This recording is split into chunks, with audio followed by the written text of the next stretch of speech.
That 5-year-old girl has been missing since June 15th.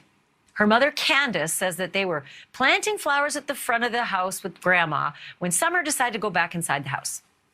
Now, that is where her 3 brothers were on the internet, watching TV. And Mom says she then came inside herself and asked the boys, "Where's Summer? Where's your sister?" And those brothers said she'd gone downstairs to play. But nobody could find her in that house. Here is Summer's father, Don Wells, back in June, describing what happened next. So when her mother come in, she says, "Where's Summer?" She went down in the basement. She didn't answer, so she went down there and she was gone. So she went out the basement door, which was unlocked, and we haven't seen her since. Just some bad person grabbed her, but we have no idea.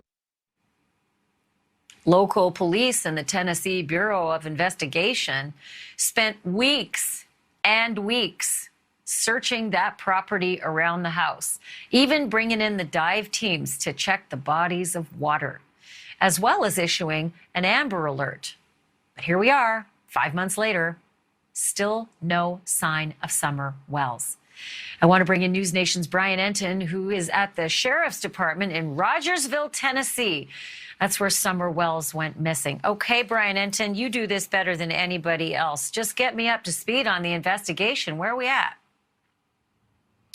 Well, unfortunately, basically nothing has changed in 5 months since Summer Wells went missing. I was inside the building behind me, the sheriff's office today, sat down with the sheriff, and that was probably the most jaw-dropping thing I heard since we got here. I asked him, since Summer went missing 5 months ago, what sort of progress have you made? Are there any new nuggets? Is there any lead? Is there anything? And he said flat out, no. They have no new leads, and he said everything is on the table right now, and every single person involved in this case he considers a person of interest. Well, that's upsetting. You know, kids and people don't just go, vanish. They don't just go poof. They're somewhere. It's whether they're alive or dead somewhere. And, we have lots of tools to figure that out. Go back to the dad for a minute, because we talked about Mom and Grandma out planting flowers and the boys inside doing, what boys do on their phones and TV. Where was Dad, and what's his story? So the dad, Don Wells, he was at work. He works as a drywaller. He was not there when Summer went missing. He says he got the call and he rushed home and he saw his other kids, who have since been taken away by social services, by the way, because I'm not sure if you've seen the inside of their house, Ashley. It was a real mess when all of this went down. Very, very unsafe for children. But the dad was not there, comes home, sees his other boys out looking for Summer, and basically you summed it up. The mom claims that Summer was outside, went back in the house. The grandmother was also on the property. Summer suddenly goes missing. They're looking around, and she literally vanishes. What the parents believe is that she may have wandered out of the house. They say that she was abducted. And that is what they think, either kidnapped or abducted, and that she went down a very steep ravine behind the house. But I was out at the house today and yesterday. The ravine is so steep, it's in the middle of nowhere. And the sheriff says it. I mean, it's not, they don't believe at this point there's any evidence to show that this was an abduction, because it's just, it's so strange that this would happen at this one house in the middle of nowhere on the side of a hill in Tennessee. So I'm just going to go back like a gazillion years, like 20 years to Elizabeth Smart going missing. I said the same thing. I was outside, the Smart's house, and I said, little girls just don't vanish from their beds. I smell a rat. And there was a ravine going the other way, a steep upward ravine outside the back of their house, and it turned out Elizabeth was up there.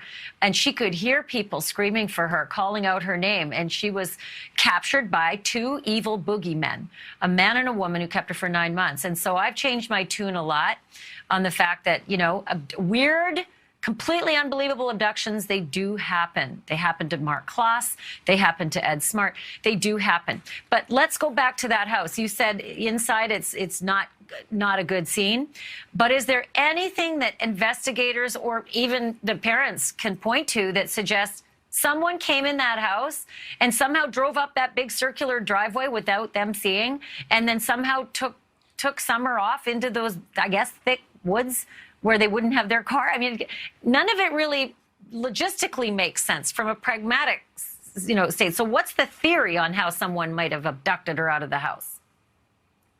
Well, according to the parents, when the search dogs were out there, they traced a scent from Summer down the steep ravine, not near the driveway, but down the steep ravine out to a more of a main road below.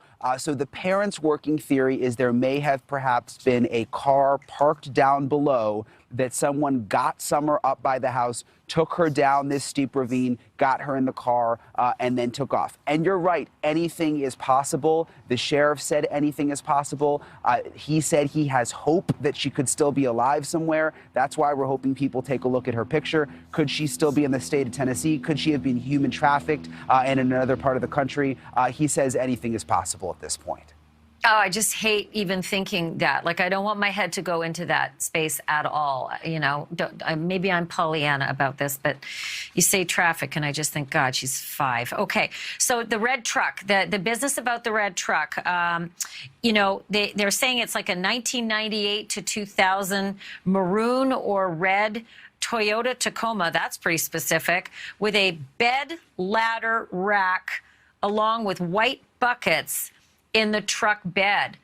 Who saw that and was so smart to get all that information and then remember it and then actually regurgitate it? Whose information is that?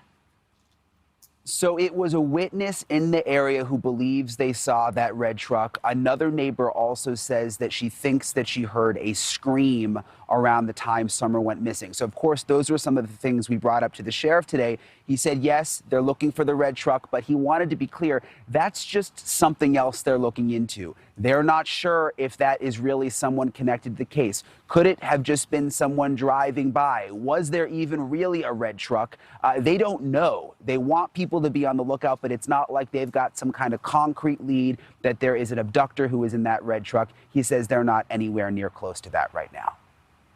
Okay, so you had a chance to talk to Dawn Wells. This is what I really want to get into, Brian, and we've got several bits and pieces, but I want to start at the top with the question about, I don't know, I think he's alluding to the idea that maybe Summer's mom doesn't hang with a good crowd, but dig into that for me and give me what it was he said about that.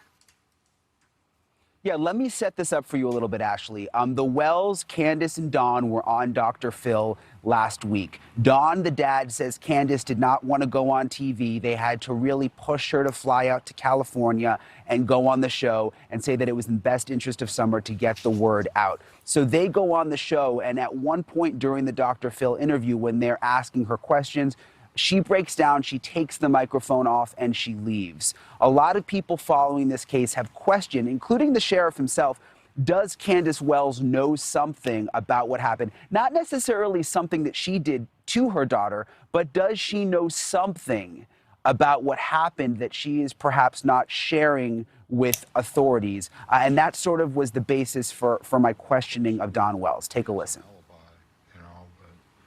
Is it possible that something happened to Summer that Candace knows about that's not her fault, but she is just nervous now and feeling bad about it? Well, no, because she knows better. She would know to go directly to law enforcement. An accident's one thing. She would never do something like that. She knows better than that. I know it happens.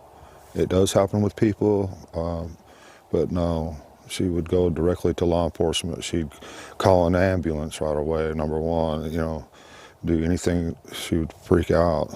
I mean, Could she have gotten herself into a situation where it wasn't her fault, but... No. You know what I mean? No. She's a good mother. She loves her children. She's not going to allow any situation like that. The biggest mistake she might have made is maybe choosing some wrong friends, which is, it happens.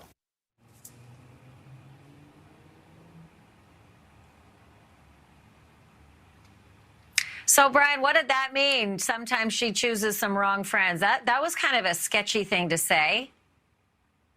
Yeah, and for people who follow this case, and there are a lot of people online who follow this case very closely, that is what they picked up on. He has not said that before. And the question is, what did he mean by wrong friends? I pushed him on that. He wouldn't really elaborate and sort of change the subject. But yes, that was the interesting part to us. And even the sheriff today, when I interviewed him, said, yeah, that was interesting. We haven't necessarily heard that before.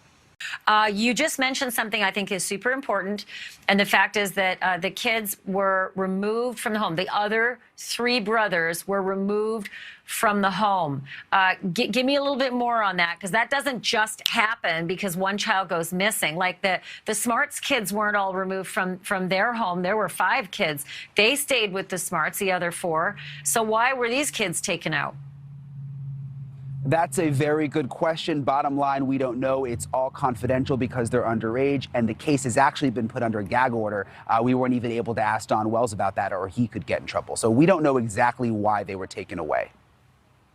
Interesting. Okay, and then just the last question, and it's about, I think it was only like 2 weeks ago, you alluded to the criminal backgrounds of mom and dad. I mean, dad's got multiple felonies. He served prison time for drugs and burglaries. He's had multiple parole violations. Mom has criminal record in the state of Wisconsin. Most recently, she pleaded guilty to misdemeanor domestic abuse in 2003. But then dad, it appears, may have gotten a DUI just like 2 weeks ago. What's up? What's going on? So he claims that he, is stressed about the case, obviously having a hard time handling his daughter being away, and made a mistake. And again, if you go and you listen to some of these YouTube shows that he comes on in the middle of the night, early in the morning, you can clearly tell that he sounds very different than the man that I interviewed in the afternoon yesterday. So there are definitely some demons there, and I think that this family is obviously having a hard time with what they're going through with their daughter being gone.